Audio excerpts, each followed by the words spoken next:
आपने जटाधारी नारियल तो अवश्य देखा होगा। वही जटाधारी नारियल जिसका कि प्रयोग नवरात्रों में अक्सर किया जाता है। यह नारियल देखने में ऊपर से बहुत ही हार्ड होता है, लेकिन जब उसको तोड़ा जाता है तो उसका भीतर का एरिया जो है वो काफी सॉफ्ट होता है। ये मैं फोटोग्राफ जो दिखा रहा हूँ ये उसी से संबंधित है। इसमें देखिए जो तोड़ा हुआ नारियल है उसमें एक डार्क लेयर बनी हुई है, ब्राउन डार्क कलर की, और उसके नीचे जो है टोटल व्हाइट एरिया है। तो जो डार्क लेयर है वो है केस, जिसको कि हम केस कहते हैं, और जो सॉफ्ट एरिया है, जो व्हाइट एरिया है, उसको हम कोर कहते हैं। तो ये केस कितनी सरफेस से लेके कितनी भीतर तक है, जैसे इसमें भी आप देख रहे होंगे कि इसी की एक पर्टिकुलर थिकनेस है, सेम उसी तरह से इसकी क्या थिकनेस है, इस थिकनेस को हम केस डेप्थ कहते हैं। स्टील पार्ट्स के अंदर हीट ट्रीटमेंट जब किया जाता है, खास करके केस हार्डनिंग जब की जाती है, चाहे वो कार्बोनाइजिंग हो, कार्बन नाइट्राइडिंग हो, फ्लेम हार्डनिंग हो, इंडक्शन हार्डनिंग हो, तो उसमें इसका पर्पज यही होता है कि इसमें इसी तरह का केस पता किया जाता है। जब आप इसको काटेंगे उस पार्ट को तो आप देखेंगे कि ऊपर का एरिया काफी डार्क होता है, जिसको कि हम केस कहते हैं, और नीचे का एरिया सॉफ्ट होता है। माइक्रोस्ट्रक्चर के अंदर भी आप यदि देखें इसको माइक्रोस्कोप में, तो आपको ऊपर का पूरा मार्टेंसिटिक लेयर दिखेगा, एक पर्टिकुलर लेयर दिखेगी, और नीचे पूरा अलग अलग स्ट्रक्चर होगा, कोर स्ट्रक्चर, चाहे वो परलाइट फेराइट हो, चाहे वो वेनेटिक स्ट्रक्चर हो, डिपेंडिंग अपॉन आपने क्या रॉ मटेरियल यूज किया है। तो ये जो केस डेप्थ है, सरफेस से लेके उसकी जो नीचे तक जो उसकी डेप्थ होती है थिकनेस की, इसको हम केस डेप्थ कहते हैं। और ये केस डेप्थ दो तरह के होते हैं, एक है इफेक्टिव केस डेप्थ और दूसरे को कहते हैं टोटल केस डेप्थ। जो एरिया पूरा डार्क दिखता है उसको तो हम टोटल केस डेप्थ कहते हैं, हालांकि उसका पहचान करने के लिए कोई खास ये नहीं है। लेकिन जो इफेक्टिव केस डेप्थ है, जिसका कि ज्यादातर इंजीनियरिंग इंडस्ट्री में और डिजाइन में यूज किया जाता है, उसको हम एक अपने तरीके से उसको मेजर कर सकते हैं, नाप सकते हैं। तो ये इफेक्टिव केस डेप्थ किस तरह से मेजर किया जाता है, इसके बारे में मैंने ये वीडियो बनाया है। उम्मीद करता हूं कि आप इसे पसंद करेंगे, और यदि आप पसंद करते हैं तो एक लाइक का बटन दबा दीजिए, और आप यदि इसमें कुछ सुझाव अपने देने चाहते हैं तो वो भी दीजिए। और इनकेस यदि आप मेरे चैनल पे नए हैं, पहली बार देख रहे हैं, तो इसको सब्सक्राइब भी कीजिए। और मेरे चैनल में काफ़ी चीज़ें दी हुई है, इसके लिए यदि आप चाहें तो मेरे चैनल पे जाके अलग अलग टॉपिक्स पे बहुत सारी चीज़ें, बहुत अच्छी अच्छी जानकारियां मैंने दी हुई है आप लोगों के लिए, जो कि इससे आप काफ़ी उसका लाभ उठा सकते हैं। ये अब आप लोगों का ज़्यादा समय न लेते हुए ये प्रोग्राम शुरू करते हैं। How to determine effective case depth in carbonized and carbonitride parts, लेकिन एक छोटे से ब्रेक के बाद।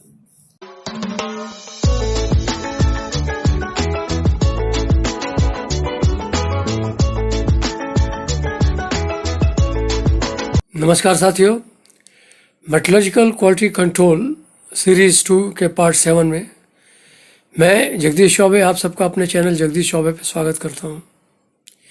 जैसा कि इस वीडियो के स्टार्टिंग में ही मैंने आपको बताया, इस वीडियो का टाइटल है determination of effective case depth in carbonising.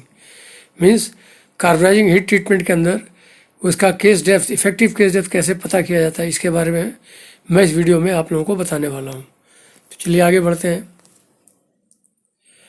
Flashback, इससे पहले मैं 6 वीडियो रिलीज कर चुका हूँ।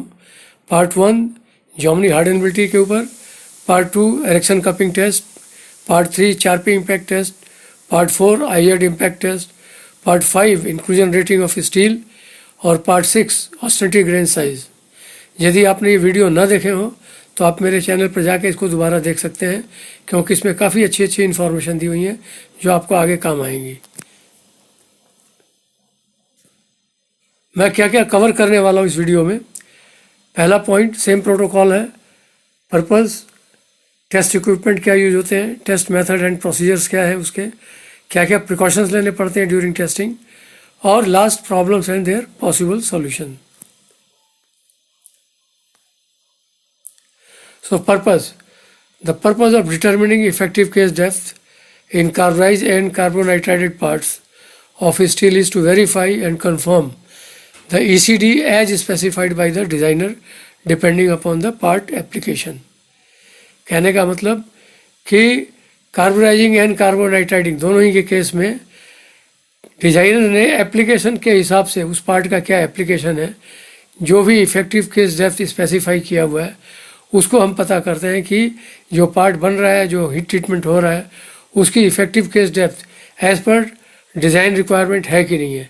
तो पर्पज़ यही है कि हम उसको वेरीफाई करते हैं कि पार्ट का जो ECD है एज पर डिज़ाइन स्पेसिफिकेशन है कि नहीं। इक्विपमेंट्स, ये यदि आप पार्ट 7 MQC1 का देखिए तो करीब करीब सारे वही इक्विपमेंट हैं। एक चेंज है इसमें, यहाँ पे पहले मेटलर्जिकल माइक्रोस्कोप था, यहाँ हमने अब fully automatic micro hardness tester या विकर्स हार्डनेस टेस्टर यूज़ किया है, क्योंकि इसमें इसी का इस्तेमाल होता है। और ये देखिए फुल्ली ऑटोमेटिक है, ये जो स्क्रीन दिख रही है इस पर सारे रीडिंग्स आ जाती हैं, और एक इसका कंप्यूटर का स्क्रीन भी होता है। ये इसका जो स्क्वायर डायमेंशन बनता है, इसका इंडेंट बनता है विकर्स का, ये देखिए यही आ जाता है। तो इसमें सारा कुछ आप कैलकुलेट कर सकते हैं, निकाल सकते हैं, और इसको आप देख भी सकते हैं, और प्लस इसके अलावा इसका प्रिंट आउट भी निकाल सकते हैं एज ए रिकॉर्ड पर्पज़। तो ये हमने माइक्रो हार्डनेस टेस्टर यहाँ यूज़ किया है। बाकी सारे इक्विपमेंट वही हैं जो कि मैंने पार्ट 7 में MQC1 में दिखाया हुए हैं। टेस्ट मेथड, इसके लिए आपको इंडियन स्टैंडर्ड 6416 1988 ये आपको देखना होगा यदि आप इसके डिटेल में जानना चाहते हैं। तो टेस्ट मेथड देखिए कितने तरह के हैं। पहला टेस्ट मेथड हार्डनेस मेथड है, दूसरा है केमिकल, तीसरा मैक्रोस्ट्रक्चर, और चौथा है माइक्रोस्कोपिक मेथड। ये 4 मेथड हैं, लेकिन ये जो वीडियो मैंने बनाया है ये इफेक्टिव केस डेप्थ के लिए है। सो इफेक्टिव केस डेप्थ के लिए सिर्फ एक मेथड ही यूज होता है वो है हार्डनेस टेस्ट मेथड। बाकी ये जो मेथड है केमिकल मेथड, ये टोटल केस डेप्थ के लिए यूज़ किया जाता है कार्बोनाइज्ड पार्ट्स में। ये माइक्रोस्ट्रक्चर है, इसको फ्रैक्चर करके देखते हैं, और इस केस में फ्रैक्चर का जो डार्क सरफेस होता है उसको देखते हैं। और जनरली ये जब प्रोसेस चल रहा होता है तो उसको एक रूटीन चेक के इसमें इस्तेमाल किया जाता है कि एक पर्टिकुलर टाइम के बाद जो आप एक्सपेक्ट करते हैं कि केस डेप्थ आया कि नहीं आया, तो आप सैंपल को निकाल के, टेस्ट सैंपल को निकाल के चेक कर लेते हैं, और उसके अकॉर्डिंगली आप फर्दर डिसीजन लेते हैं। सो ये बेसिकली प्रोसेस कंट्रोल के लिए है।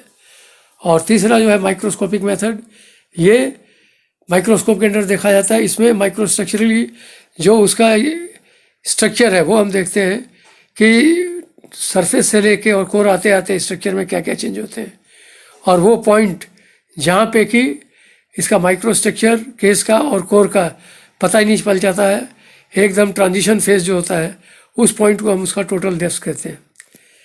इस केस में जो केमिकल मेथड है, इस केस में हम टेस्ट पीस को अलग अलग डेप्थ पे, सरफेस से अलग अलग डेप्थ पे उसका हम मशीनिंग करके उसका चिप्स निकालते हैं, उस चिप्स को हम कार्बन एनालाइज करते हैं, और उस डेप्थ पे जिस समय की इसका जो आपने एनालिस किया है उसका कार्बन कंटेंट उस स्टील के कार्बन कंटेंट, कोर के कार्बन कंटेंट से 0.04 यदि ज़्यादा है तो हम उसको उसका केस डेप्थ मान लेते हैं, टोटल केस डेप्थ।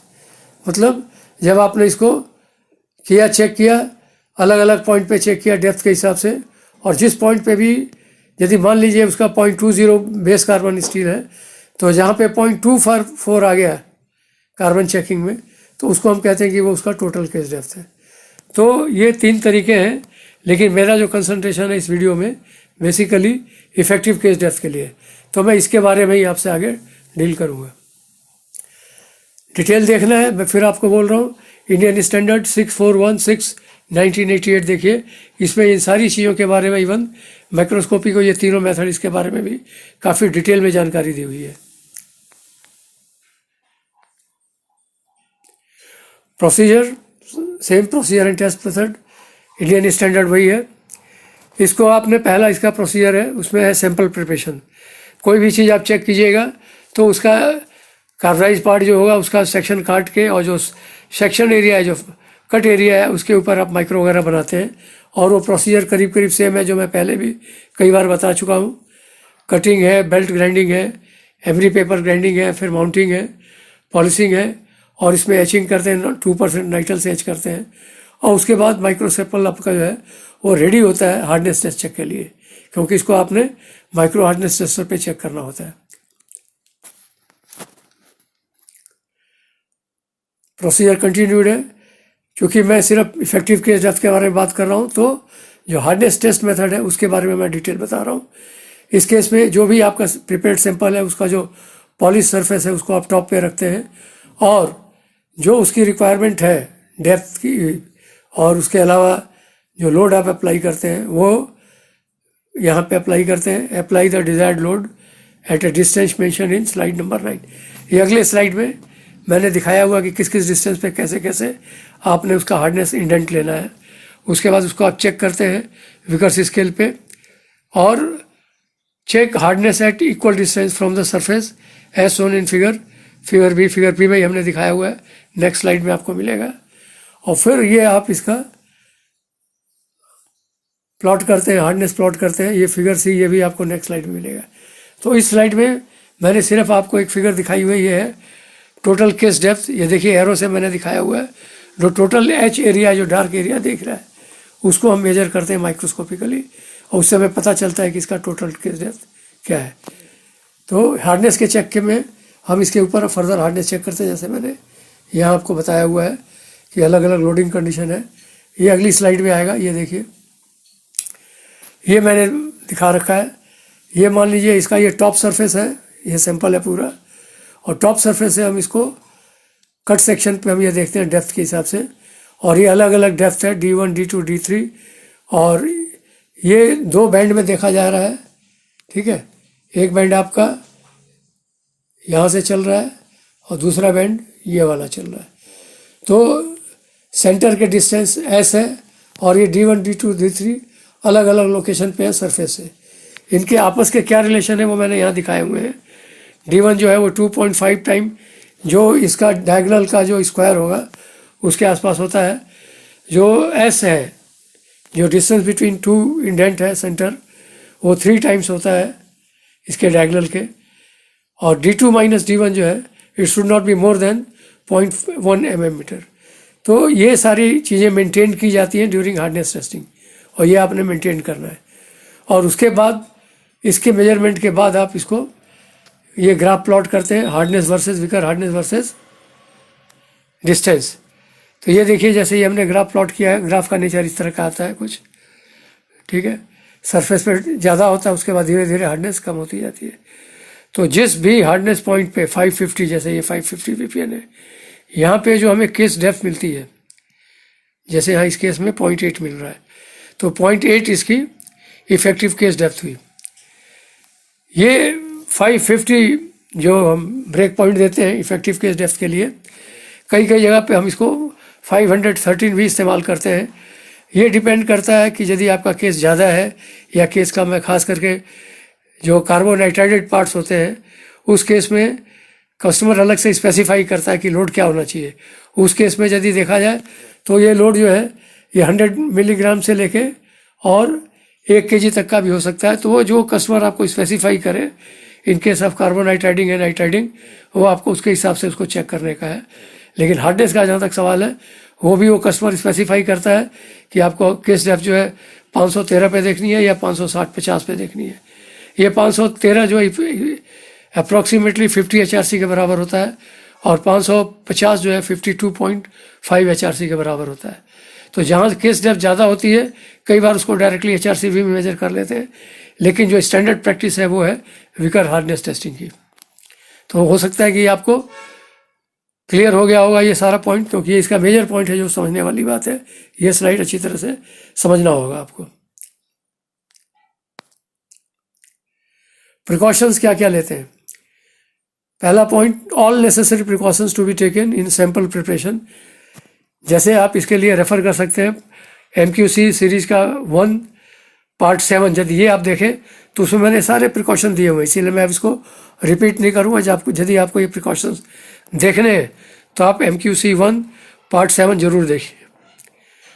दूसरा प्रिकॉशन है for hardness checking in VPN, indentation must be as directed in slide number 9। ये जो मैंने D1, D2, D3 और S का दिखाया है डायमेंशन का जो है, ये आपको इस पर्टिकुलर डिस्टेंस पे सारे इंडेंट लेने होंगे, तो इसको आपको स्ट्रिक्टली फॉलो करना है। यदि आप ये नहीं फॉलो करते हैं तो आपकी वैल्यू ठीक नहीं आएगी। यदि आपने बहुत क्लोज ले लिया इंडेंट तो रीडिंग आपकी ठीक नहीं आएगी। इसीलिए जो डिस्टेंस हमने स्पेसिफाई किया है उसी पे आपको हार्डनेस चेक करने का है। देन इसी भी must be determine 550 as a standard practice, otherwise as per customer requirement. जो स्टैंडर्ड प्रैक्टिस है वो 550 एचवी पे ही है, लेकिन कई बार कस्टमर अपनी रिक्वायरमेंट के हिसाब से, उनकी डिजाइन रिक्वायरमेंट के हिसाब से वो स्पेसिफाई करते हैं, लोड भी स्पेसिफाई करते हैं और केस डेप्थ भी स्पेसिफाई करते हैं। तो कितने लोड पे, कितनी वीपीएन पे इसकी डेप्थ क्या होनी चाहिए, वो जो कस्टमर स्पेसिफाई करता है उसके अकॉर्डिंगली आपने चेक करने का है। चौथा प्रिकॉशन जो बहुत ज़रूरी है वो है माइक्रो हार्डनेस टेस्टर या विकर्स। जो भी आपकी टेस्टिंग मशीन है उसको आपको कैलिब्रेशन करना बहुत ज़रूरी है, क्योंकि इसमें डिस्टेंस और हार्डनेस दोनों चीज़ों का मेल है। आप कितने डिस्टेंस पे चेक कर रहे हैं, वो डिस्टेंस एक्यूरेट हो रहा है कि नहीं हो रहा है, या जो आप लोड अप्लाई करते हैं, वीपीएन का लोड अप्लाई करते हैं, वो करेक्ट अप्लाई लोड हो रहा है कि नहीं हो रहा है। इस चीज़ को कंफर्म करने के लिए आपको इसका कैलिब्रेशन कराना टाइम टू टाइम बहुत ज़रूरी है। और ये डिपेंड करता है यूज़ के ऊपर। यदि बहुत कम यूज़ करते हैं तो साल में एक बार अवश्य कीजिए, अदरवाइज 6 महीने में तो करना ही चाहिए। तो ये प्रिकॉशंस आपको, सारे 4 प्रिकॉशन जो मैंने लिखे हैं ये आपको लेने होंगे। अब आगे चलते हैं, क्या प्रॉब्लम्स आ सकती हैं, उसके क्या पॉसिबल सॉल्यूशंस हैं। तो देखिए, जो पहला प्रॉब्लम मैंने दिखाया है कि hardness indents are not clear, इसका जो बेसिक रीजन होता है कि आपकी सैंपल प्रिपरेशन ठीक नहीं होती है। तो जो भी प्रिकॉशन सैंपल प्रिपरेशन में लेने हैं वो आपको अडॉप्ट करने पड़ेंगे। Indents are not perfect square, कई बार इंडेंट आप देखते होंगे स्क्वायर नहीं होता है, तो उस केस में check the distance from the surface and और डिस्टेंस बिटवीन द इंडेंट्स। ये D2, D3 और S ये देखना बहुत ज़रूरी है। जैसे मैंने आपको पिछली स्लाइड में बताया, यदि आपने बहुत क्लोज डायमेंशंस ले लिए हैं, तो क्लोज डिस्टेंसेस पे ले लिए हैं, तो फिर आपको रीडिंग सही नहीं मिलेगी, आपको स्क्वायर परफेक्ट नहीं मिलेगा, टेढ़ा मेढ़ा मिलेगा। तो कोशिश ये कीजिए कि परफेक्ट स्क्वायर है, ताकि आपको उसका जो डायगोनल का जो मेजरमेंट भी है वो भी सही सही हो। और थर्ड जो प्रॉब्लम जनरली जो फेस करते हैं लोग, वो हार्डनेस ड्रॉप सडनली। कई बार आपने देखा होगा कि चेक किया और हार्डनेस एकदम ड्रॉप हो जाती है। तो इसके लिए आपको माइक्रो स्ट्रक्चर देखना पड़ेगा। माइक्रो स्ट्रक्चर का यूनिफॉर्म होना बहुत ज़रूरी है। जो केस पे टेम्पर्ड मार्टेनसाइट बनता है, इट मस्ट बी यूनिफॉर्म। यदि कहीं ज़्यादा उसमें रिटेंड ऑस्टनाइट आ गया है या दूसरा स्ट्रक्चर कुछ आ जाता है मार्टेनसाइट के अलावा, तो हो सकता है आपका हार्डनेस जो इमीडिएटली ड्रॉप कर जाए और आपको जो आपकी रिक्वायर्ड कर्व आनी चाहिए वो नहीं मिलेगी आपको। और दूसरा उसका आंसर है carbonizing may not be proper. ये सेम वही चीज़ है, यदि आपकी प्रॉपर कार्बोनाइजिंग नहीं होती हार्डनिंग टेम्परिंग, तो उस केस में आपको केस पूरा नहीं मिलेगा। केस मिलेगा तो उसमें हो सकता है रिटेंड ऑस्टनाइट वगैरह हो। तो इन सारी चीज़ों का ये सॉल्यूशन है। जो प्रॉब्लम्स आती हैं उनका ये सॉल्यूशन मैंने यहाँ आपको दिखा दिया है। तो ये सारी प्रोग्राम जो मैंने आपको बताया, ये इफेक्टिव केस डेप्थ कैसे मेजर करते हैं, कार्बोनाइज और कार्बोनाइट्राइडिंग पार्ट्स में कैसे चेक किया जाता है। इसका यूज यही है कि जब भी डिजाइनर कोई पार्ट बनाता है तो पार्ट की एप्लीकेशन के हिसाब से वो उसका case depth, effective case depth specify करता है। क्योंकि जो उसका फर्दर यूज है, मान लीजिए वो रोटेटिंग पार्ट है या अप डाउन उसका मोशन होता है, तो उस केस में उसका वियर रेजिस्टेंस, स्ट्रेंथ और फटिंग स्ट्रेंथ, ये 3 चीज़ें होनी बहुत ज़रूरी होती है। तो ऐसे पार्ट्स के लिए केस हार्डनिंग ट्रीटमेंट बहुत ज़रूरी हो जाता है। तो मैंने अभी केस हार्डनिंग का सिर्फ एक पार्ट लिया है, कार्बोनाइजिंग एंड कार्बोनाइट्राइडिंग। इसका जो दूसरा केस है वो है फ्लेम हार्डनिंग और इंडक्शन हार्डनिंग। तो ये मैं आपको अगले पार्ट में इफेक्टिव केस डेप्थ इन इंडक्शन और फ्लेम हार्डनिंग, ये पार्ट 8 में मैं कवर करूँगा। तो उम्मीद करता हूँ कि ये सारी इन्फॉर्मेशन आपके बहुत काम आएंगी। आप इनको देखिए, पढ़िए, सुनिए, समझिए। यदि कुछ समझ में ना आए, कोई ऐसी चीज़ हो, तो आप मेरे ऊपर उसके ऊपर कमेंट्स भी कर सकते हैं मेरे चैनल पे। और यदि आप मेरे चैनल पे नए हैं तो भाई सब्सक्राइब ज़रूर कीजिए। सब्सक्राइब करने से मेरी उत्साह मेरा बढ़ता है और मैं आगे के लिए भी इस तरह के वीडियो बनाने के लिए बाध्य रहूँगा। तो आप इसको सब्सक्राइब अवश्य कीजिए। तो इन्हीं शब्दों के साथ आपका ज़्यादा समय नहीं लेते हुए मैं इस प्रोग्राम को यही समाप्त करता हूँ। आपने इतना टाइम दिया, इसका आपके लिए बहुत बहुत धन्यवाद। Thank you very much.